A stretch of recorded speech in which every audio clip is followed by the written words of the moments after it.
ইরানের দূরপাল্লার মিসাইলের সক্ষমতা এবং এর সম্ভাব্য বৈশ্বিক হুমকি নিয়ে আজকের এই দ্রুত আপডেটে আপনাকে স্বাগত।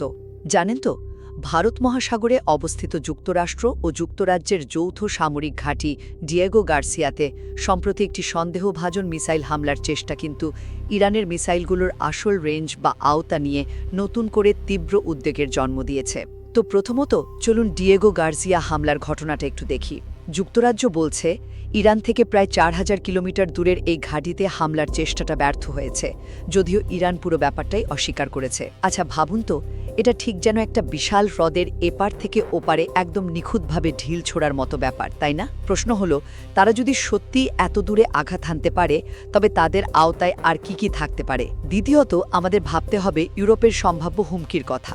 ভারত মহাসাগরের এই বিশাল দূরত্ব পাড়ি দেওয়ার মানেই হলো ইউরোপের নিরাপত্তা বলয়ে রীতিমতো বড় ধরনের ফাটল ধরা।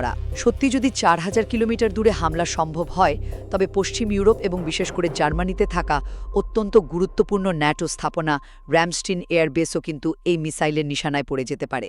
অবশেষে চলুন দেখি ইরানের অস্ত্রভাণ্ডারে আসলে আছেটা কি।